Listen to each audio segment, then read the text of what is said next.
Good evening, everyone. I'm Charles Overby, chairman of the Overby Center for Southern Journalism and Politics.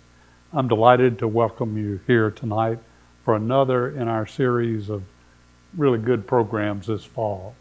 The Overby Center tries to promote civil discourse and tries to promote intelligent discourse. And we do that quite often by bringing in authors. And tonight we have a really special privilege to have be able to focus on this book, Deep South Dispatch, Memoirs of a Civil Rights Journalist. It's written by John Herbers, who is really one of the terrific early civil rights reporters in the South. And this book exists because of his daughter, who is with us here tonight, Ann Ferris Rosen. Ann is adjunct professor at the University of Maryland Journalism School. She's an award-winning journalist. She's worked for the New York Times, and she worked with her father in her father's latter days to produce this book. And it was a book that was in the making for many years, really, I guess, kind of sat on a desk, and you dusted it off. And so Ann is joining us, and then two very distinguished journalists. There's no such thing as a former journalist. Charles Dunnigan, who is the publisher emeritus of the Macomb Enterprise Journal, and has been around Southern politics and major news stories in the South for many, many years. And I count him as a friend. I'm glad he's joining us tonight. Thank you. And of course, Curtis Wilkie, who is the definition of a Southern journalist. And he's the senior fellow here at the Overby Center, along with Greg Brock, who's back there. And Ann, you'll have to endure a little bit of questioning from the three of us, and then you will have a good conversation with the audience as well. Thank you. I knew my father told me never stay around that many journalists. You always get questioned extensively. So I'm really interested in how this book was just sitting in a desk drawer, and then you encouraged your father to get it out and to tell his story. You want to talk about that process just a little bit? Yeah, it's true. So he wrote this memoir 20 years ago when he was 73 years old, but he only completed half of it. And it was relegated to the bottom of a file cabinet. I read it at the time, but as a working journalist, I was pretty busy at the time, didn't really have a lot of time to be working with him on it. So about 10 years after that, when he's 83, I find it, I come across it again, and I said, I dusted it off, as you said, I said, why don't we try to finish this? He's like, I'm tired. He said, I've already written about all of these civil rights movement, benchmark moments that he had witnessed. And I said, well, I'm going to go and collect 600 of your articles that were written from 1949 to 1965 and try to help you craft this and pull it together. So I would, take his articles and we'd go chapter by chapter, really elbow to elbow, and he would edit each one. And we completed it, luckily, about a year before he died last year. And so that was the genesis and the production of it. I think for the benefit of the audience to just understand who John Herbers was, he was the chief of the Bureau for United Press International in Jackson. And then he went to Washington with UPI. And then the New York Times hired him as its chief Southern correspondent. And to put in perspective history and John, Gene Roberts, who co-wrote the book, The Race Beat, which is the textbook on how coverage of civil rights went. Gene Roberts is a Pulitzer Prize winning editor and reporter. This is what Gene said about John. He said he was one of America's most important news reporters of the second half of the 20th century. And so this is really somebody who was right there on the cutting edge of this civil rights. And so, he talks in the book about covering it really from the first days all the way through, and the pressures that he felt and the evolution of his thinking. Could you share with us a little about the evolution of his thinking about the South, civil rights in general? Yes, he was a white Southerner, born in Memphis, Tennessee, and lived throughout the South, where he was taught by his school teachers, his parents, the church, that society was best to keep a segregated line and demarcation among the races, and that white people were superior, and that African Americans were here to serve white people. That's what he was taught. He began a long evolutionary process by going to World War II, by going to college, by witnessing many travesties of the civil rights movement, that the teachings were wrong. And so he really began standing up to the status quo and rejecting this by pursuing journalistic stories that were unpopular at the time. And he learned to reject those teachings, but he still held on to his heritage at the same time. So it's the book has a very strong personal narrative of his struggle to come to grips with those two conflicting moments that he was having. I do want to say, too, I call him the Forrest Gump of journalism. He seemed to be at almost every pivotal moment in contemporary American history. He covered the civil rights movement for a decade, and then he went to Washington, where he became a national reporter and covered race riots all over the country. He covered Vietnam protests. He covered presidential elections. He was with Robert Kennedy when he was assassinated. He went on to be the White House reporter for the New York Times, covering both the Richard Nixon administration and Gerald Ford, and he wrote the famous Nixon Resigns article for the front page of the New York Times. This book only covers the civil rights movement, but again, he was there at the most seminal moments. He was in Mississippi as a young reporter to see how the Brown versus Board of Education school desegregation case was going to be enacted in states like Mississippi. 3 months after he joined the New York Times, he went to Dallas for the assassination of John F. Kennedy. He was in Birmingham when the 16th Street Baptist Church was bombed. He interviewed the parents of those 4 little girls the night of the bombing. He was in Philadelphia, Mississippi when they dredged up the bodies of the 3 civil rights workers. He was in Selma. He was, shoulder to shoulder with Martin Luther King, covering him as a reporter. So he saw a lot, and a lot of this, the book sort of speeds through the details of that, but it also really does embrace a personal narrative for him of a revelation that he came to over time. He did not put his opinion in his wire stories or even for the New York Times. Was it hard to get him to put his opinion in this book? Yes, it was. It was probably the hardest part of the book. He, in a very old-fashioned, like it seems today, sense, but one I think that should be upheld continuously no matter what time of history we're in, to remain objective, not become the story. He really scorned the celebrity status of many journalists. The story was never about him. He was always as objective as he could be. One time I watched him, he was in his office and he was typing a story about Richard Nixon. It was before he had resigned. And he yanked the paper out of the typewriter and he balled it up and threw it across the room. And I said, "What was that all about? What happened?" He said, "Richard Nixon is not a good man." That's what he said, "But you could tell that in the article I was writing. And I need to go back and start again and just be as objective as I can, present the facts, and let the reader decide for him or herself." So he thought if he were to be other than objective, it would erode his credibility. And he knew his credibility was the strongest tool he had to really be the ears and eyes for the public. and to tell the world what was happening.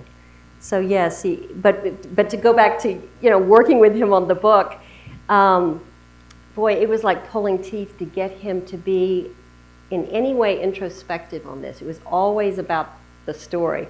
So, for instance, when I asked him about being with those parents the night of the bombing in Birmingham, I said, Daddy, how did you feel about that? And he said, that was bad. And I'm like, work with me here. It's like, I did find, it was so interesting, I found that if I set him in front of his typewriter, he had gone onto a computer too, but he really liked his typewriter, and asked him to write 3 or 4 paragraphs, a page, whatever he could, about that event, that he was much more evocative and much more expressive. And maybe it was even using the tools he had used at that time. That I don't know what it brought it forth, but definitely being able to express it on paper instead of speaking it was one way I found to break through. So we did a lot of that. We did a lot of typing at the typewriter. Curtis? Well, when I think of your dad, it takes me back to when I was a very young journalist, fresh out of Ole Miss and working in Clarksdale. And Clarksdale was very much a center for civil rights activity. Aaron Henry was the state president in NAACP and lived there, and we had waves of demonstrations and a continuing story. And the first time I remember meeting John Herbers, and I can't remember whether he was still with UPI or he'd already gone to the New York Times, but like so many of the reporters who came through town, they would come to the newspaper office and chat us up on what's going on. But the thing that struck me with so many of those reporters, like your dad, said they were white Southerners themselves. They were not New Yorkers, even though he was writing for the New York Times later. And I think in covering civil rights for me as a young person, and I'll bet with your dad, it became a frame of reference for me, and I think it did for these people who were older. You mentioned how he was brought up in a segregated society. So was I, and it created a kind of personal revolution, I think, for all of us. So could you maybe expand a little bit on that in terms of how it might have changed his perception? Yeah, I think also I can speak well when I just read his own words on it particularly. And I'd just like to describe one scene. He covered the Emmett Till trial as well. I mean, I'm telling you, he was everywhere. And that was in 1955. 4 years previously, he had covered this brutal execution of a man named Willie McGee here in Mississippi. And that story is not very well known nationally. It may be in Mississippi, but Willie McGee was a black truck driver who was convicted for raping a white woman in Mississippi. People in town say it was consensual, but anyway, he was convicted and sent to the electric chair. In Mississippi in that day, they had a traveling electric chair. It was a big oak structure that they would roll up to the courthouse, move it inside, and then they would hook up a generator from the truck to the electric chair. And in this particular electrocution, 500 people had gathered outside the courthouse to be there for the execution. Then there were others in the courthouse. Now, he was not in the courthouse. He was just a cub reporter for the Jackson Daily News, but he was outside with the crowds. And he just describes how brutal it was when the generator revved up, everyone knew that the execution had begun, and everyone started cheering and clapping. And he just said, I just felt this just sick feeling that something here was just terribly wrong. And he was still covering different racial issues 4 years later, but then he covered the Emmett Till trial. And you may or may not know the history of Emmett Till, but it was a 14-year-old boy who was accused of, by a white woman, of wolf whistling at her in a small store in Mississippi. Two men in the middle of the night came and abducted Emmett Till from his uncle's home, and they brutally beat and killed him and threw him into the Tallahatchie River. My father was there when they dredged up the body, and then he covered this trial for 5 days. And it was, they had evidence beyond a doubt. These were the two men who did it. The two men had been going around town bragging about it, in fact. And 3 months later, they did confess to a magazine and were paid $10,000 for their story. But they had an all-white jury, and the jury only deliberated about an hour. And they said it would have taken less time if they hadn't stopped for a soda break. But my father talks about watching the verdict for that. He says, after sitting in that courtroom for 5 days and hearing evidence beyond a doubt that the defendants were guilty, the verdict still shocked me. Tired and angry, I drank a beer and got in my car to drive home to Jackson.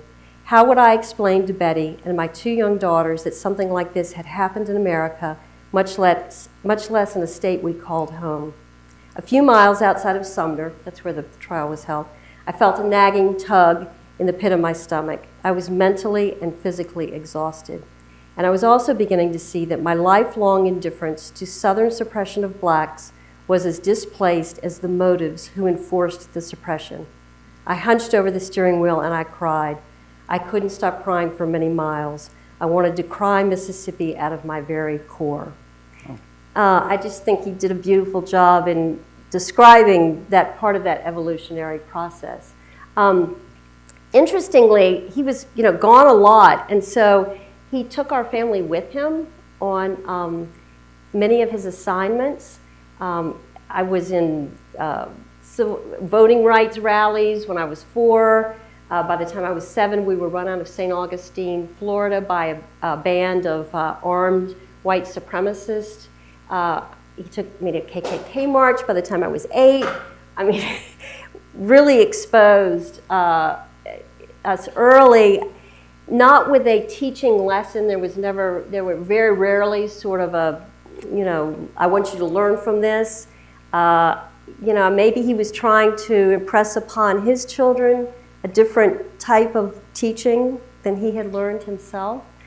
But it surely did awaken our eyes. Particularly, I was in junior high school and high school. By then, I was fully aware and really going with him on some of his assignments by choice. So it was an interesting learning process.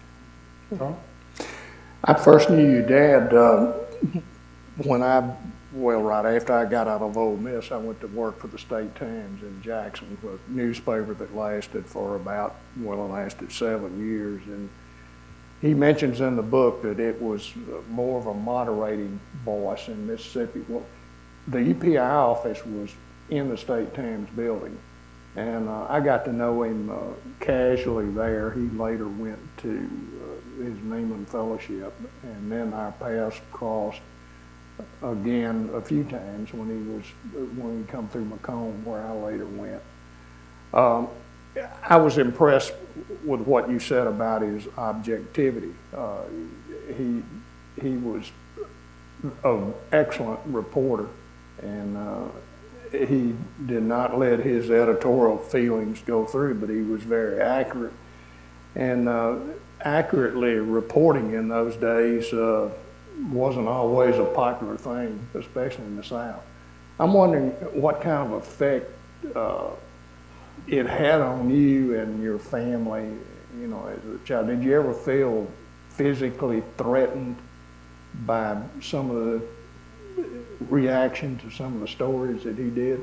Well, that night in St. Augustine, Yeah. yes, but not otherwise physically threatened. But there was a great deal of alienation for him and my mother. They were really ostracized by their church, people in their neighborhood, for the types of stories that he was pursuing. And he wasn't even writing opinion pieces or taking a position on anything. It was just the mere decision that he was making at UPI to publish articles about African Americans that riled up a lot of opposition. And you know, I'm a journalist too, so I got to ask you.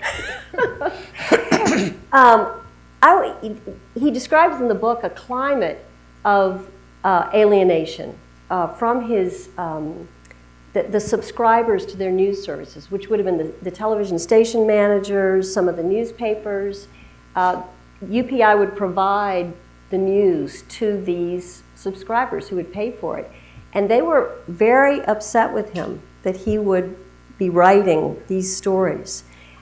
Did you feel the same? Oh, yes. More so after I got to Macomb, when I went to Macomb in '63, and in the summer of '64, we had something like 25 church bombings and house bombings and that sort of thing.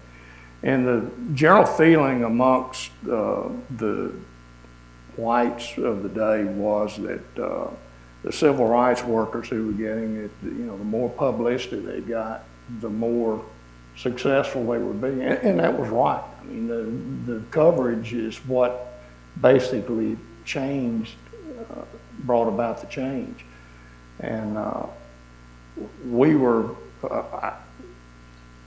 I had a unlit firebomb thrown at my house because of stories that we were putting on the front page of the Enterprise Journal. I was not the publisher or editor then, I was the managing editor, but basically one other guy and I were doing all the reporting.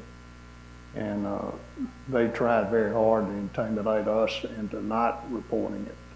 But we did report what was going on, but it was a traumatic time. Yeah, I know Macomb was a really hot spot for a lot of violence. Yeah. So was there a bonding among the journalists in Mississippi? Not really.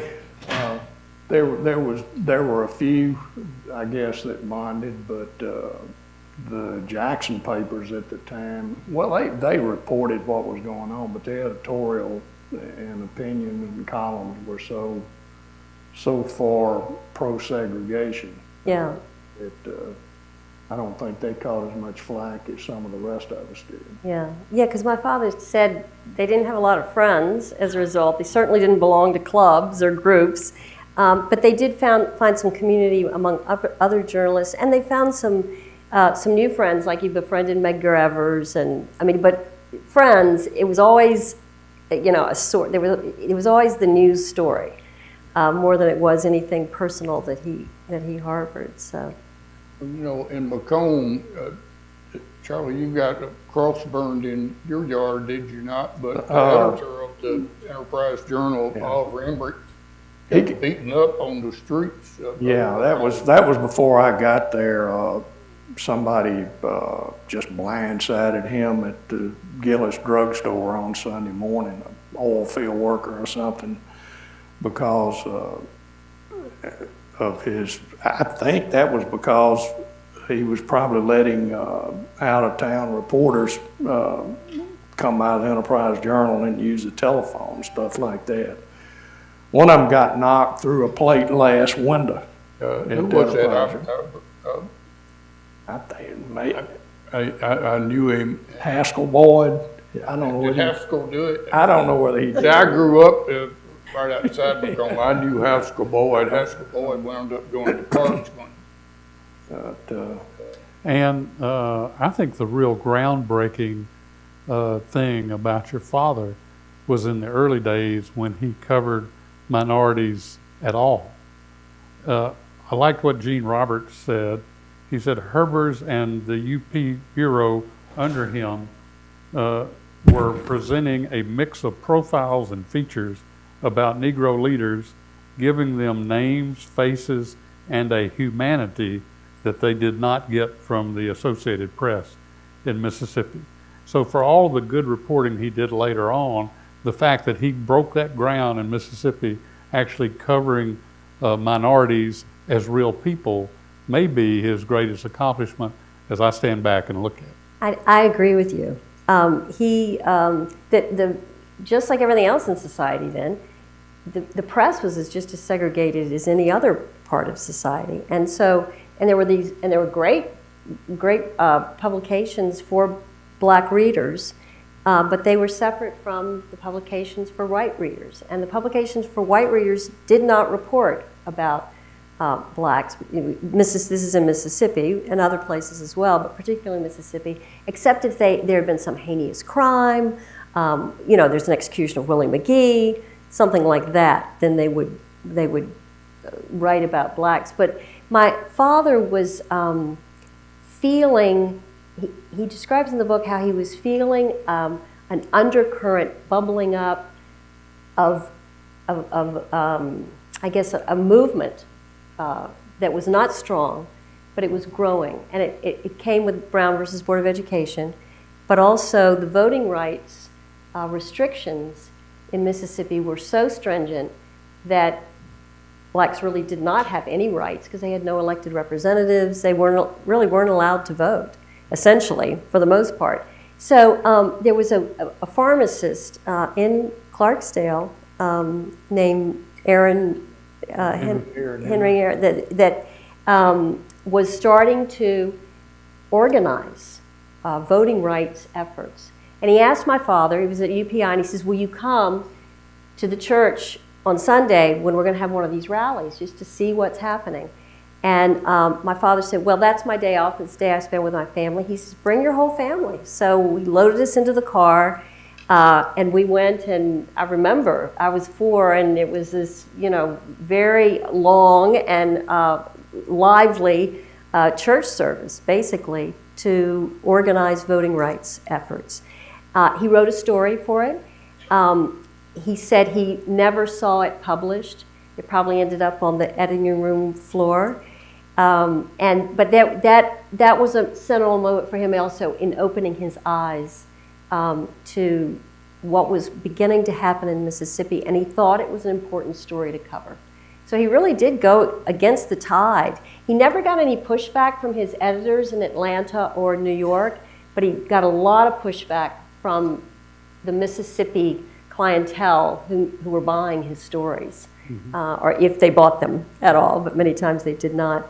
So, and he got a lot of pushback. He said at one point the Deputy Assistant Attorney General cornered him in the state capitol in Jackson and pointed his finger, and he says, do you want your children to be going to school with those of your yard men?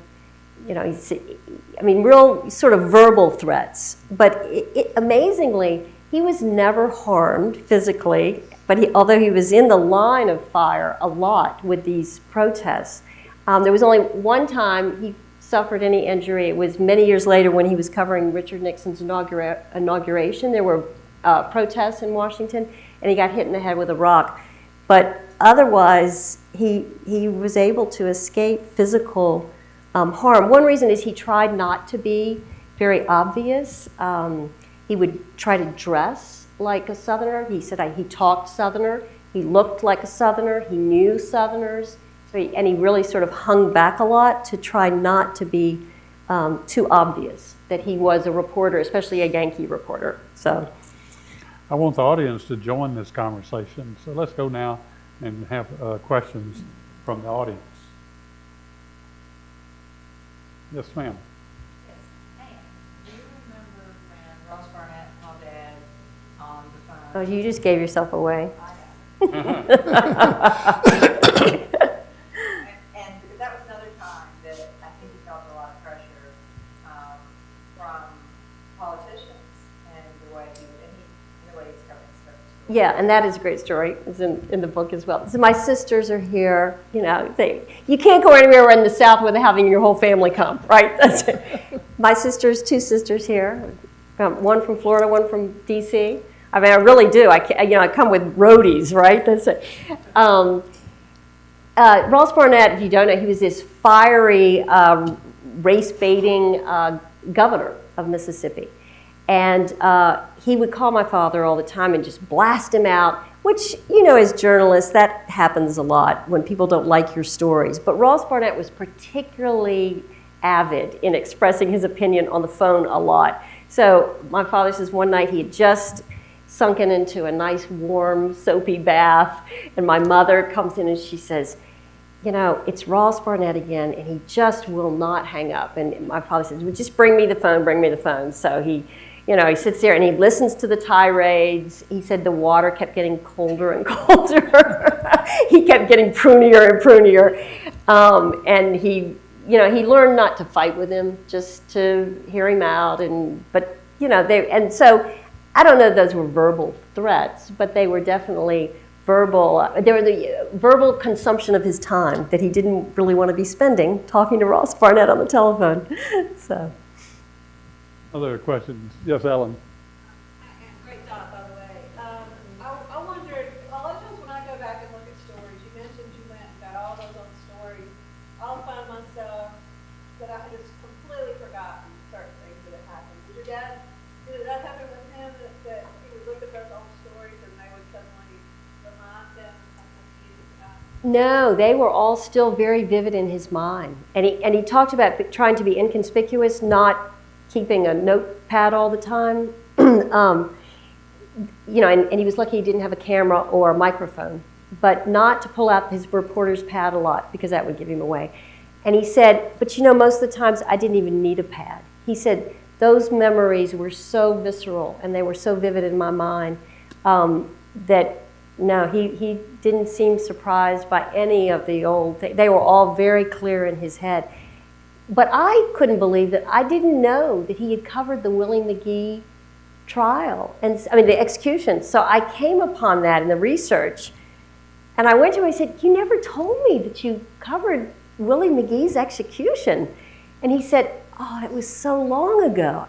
He says, do you know how many things I had seen since then? So, you know, there were just a lot of volume here. But no, he remembered it all. Yes, sir. That actually led me to my question. I was going to ask, you were talking about on his way home, he was crying and how he could tell his wife and his daughter about this whole thing that he just witnessed. As you were uncovering these stories, did you find other things that he had covered that you weren't aware of, that you maybe protected you from, or was it mostly Yeah, I did not know about his influence in Mississippi and how he had really been a vanguard in producing stories that were very unpopular. That was new to me. You know, but I was much younger then as well. But I was pretty aware of the things he had worked on. So there weren't a lot of new revelations. It was interesting though, because my mother was an incredible woman. He could not have done what he did without her. She was home raising 4 daughters. He was getting all the bylines. It was almost like being married to a war correspondent or a soldier, perhaps, who was gone for, you know, 6 weeks at a time before she would even see him. But when he came home, there was not a lot of discussion in our house. But we were very young, so they may have been protecting us. There was not a lot of discussion about what he had seen and what he had done. Coming home was like a sanctuary for him. She really provided him with that sanctuary. I mean, but then he took us with him on his assignment, so we were fully aware. But he did not display to us a real angst or agony with what he had seen. And I'll tell you what, they may have had some knockout drag-out fights. I can't believe they didn't, but I never heard any of them. It was family time when he came home, and it was fun time. So I know that's a digression from your question, sorry, but. I just wanted to throw out one thing we've just touched on, but doesn't have anything to do with civil rights, but he was very distinguished White House correspondent. You mentioned that he covered Ford and Nixon. He wrote a very good book about the experience of being a White House correspondent called No Thank You, Mr. President. And he's very perceptive because for those of us who didn't know, you think of the White House as being in a wonderful exalted beat, and it's really one full of frustrations, and it's very difficult to do any kind of enterprise reporting. And that's really when I really got to know your dad much better. It was when I was in Washington, and he was just leaving as a White House correspondent, and I was beginning one with Jimmy Carter, and he had been with Gerald Ford before, and he was, he was very outstanding in what he did in his coverage of the White House. Did you know him on those presidential campaigns? I don't remember. I think Yeah, I didn't know it overlapped or not. I don't remember that, but I remember us talking about what a lousy beat the White House really is for all of its reputation. Yeah, it has this, exalted glamour to it. He hated working for the White House. He said you were so pigeonholed, everything was fed to you, with both administrations and still to this day. There was not a lot of enterprise journalism.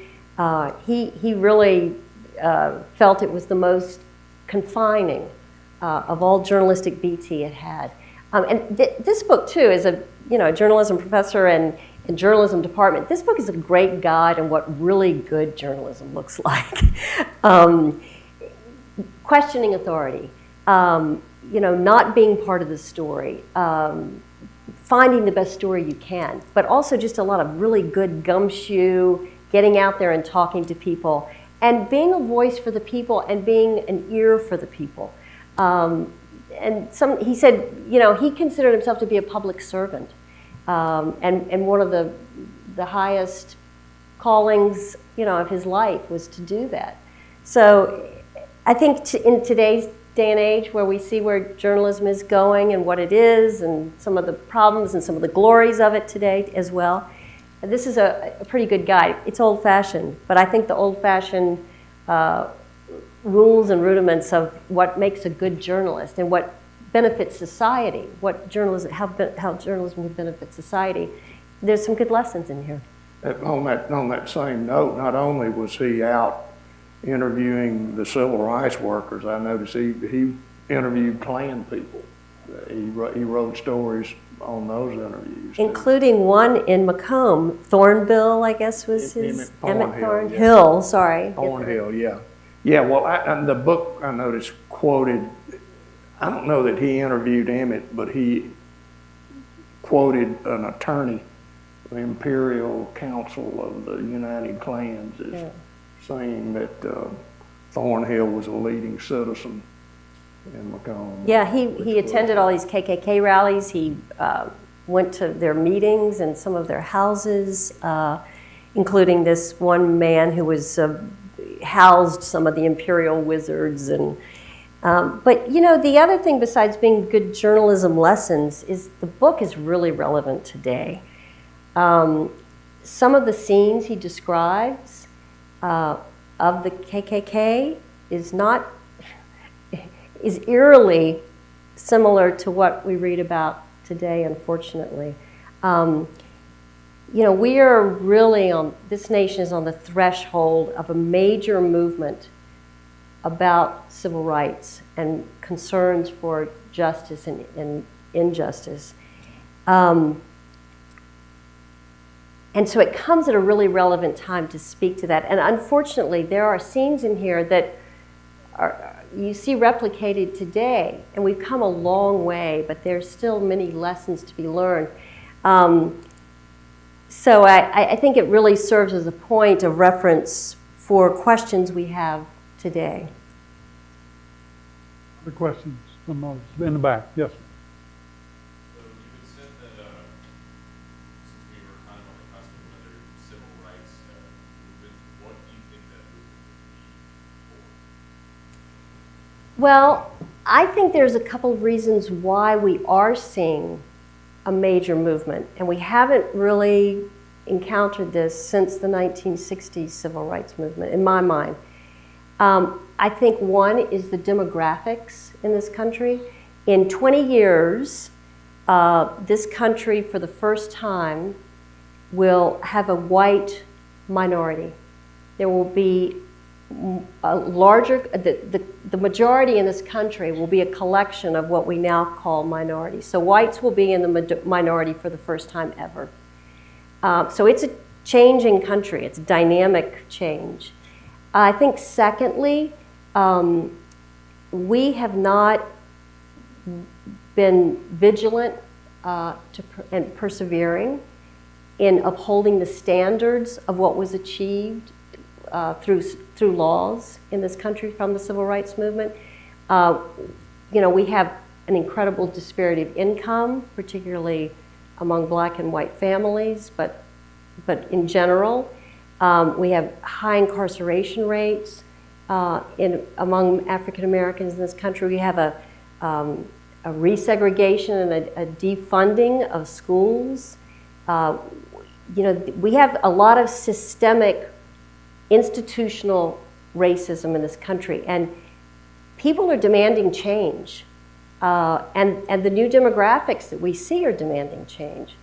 And then I think we also have this incredibly amazing new technology. You don't have to be a reporter for the New York Times anymore to be telling a story or relaying the injustices in real time. And so people have a voice. They have a much stronger voice than the gatekeepers of news dissemination in the past. And I think we're seeing a normal backlash that comes when you have progress. It's sort of 2 steps forward, 1 step back sometimes, and there's a backlash to some of the progress that we've seen, particularly with the election of a first black president.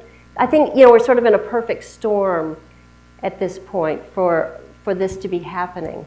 And I'd like to hear if anybody else has any theories on why we are entering this fourth movement. There's been 3 previous movements in this country to right the wrongs that came about as a result of slavery.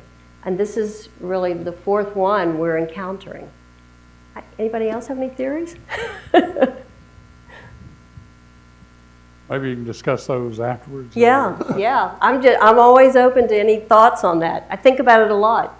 So. Any other questions from the audience? Yes, Dr. Norton. What was the most dangerous experience your dad had? And did he talk to you about it when you were a child? No, not as a young child. I mean, he and I were tear gassed on the lawn of the U.S. Capitol when I was in high school. He was covering a Vietnam March, and I went with him, and we encountered some violence there. But I think the most dangerous one was when he was in Selma, and he was in Selma for months. He was not just there for the climax of that campaign. A driver sped his car toward my father, and one of the other reporters pulled him back up onto the curb just in time to really save his life. And he describes the meanness in the man's eyes as the driver, as he tried to hit him with the car. And he also was in a town near Selma where there were marches being held as well, where the reporter next to him, Richard Valeriani, a television reporter, was struck on the back of the head with an axe handle. And he describes him falling like a bag of potatoes. They called, my father and others around him told the police, we need to get him to the hospital, and they wouldn't take him to the hospital originally. And then they finally found someone to get him there. He had 6 stitches in his head. He was a reporter for NBC. And they have pictures of him sitting up in bed the next day, calling in stories or something. He was still working. He just died this year, Dick Valeriani did. So he was standing right there. So there were very close calls. But as a young child, when they occurred, I didn't hear about those. It was later. That sounds strange, but those were kind of like family stories, that we heard about my father. And I'm not sure what prompted the tellings of the stories. Maybe we asked him about it, or good question. Maybe someone was interviewing him because he was interviewed a lot in later times for his role. Well, talking about family, your father tells a very poignant story involving his guilt about being away from home so much. And he describes how because he was flying from this place to another place all the time, sometimes the family would come out to the Atlanta airport just to see him. And he says, I was pained to see my 3-year-old daughter run to another man she mistook for me, hug him around the knees, and cry, "Daddy, Daddy." So one of the daughters might be here to remember She is that. not. That's the youngest, and she's not, unfortunately. But so did you feel, at least in the beginning, a remoteness to your father because he was gone so much?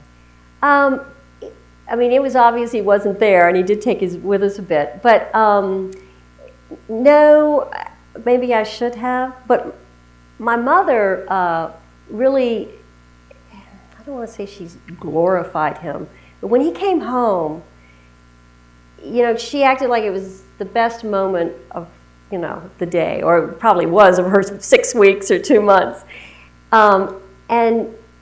And so, I mean, I think we all took our cues from the way, you know, whatever message we got from him and the way she handled it. And she really handled it with such, I don't know, dedication. I mean, she was dedicated to him, but I think she was also very dedicated to what he was doing. And she got it.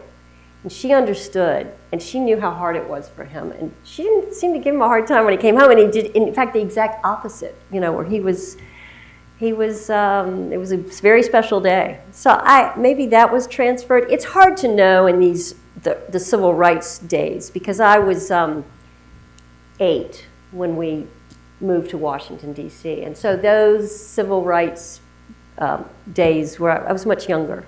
And I think at those ages, as a young child, you do take the cues from your surroundings and your parents. And, you know, if it's a hard situation for them and they tell you it's hard or they make you feel like it's hard, you think it's hard. So I know that's getting kind of a little psychological, but...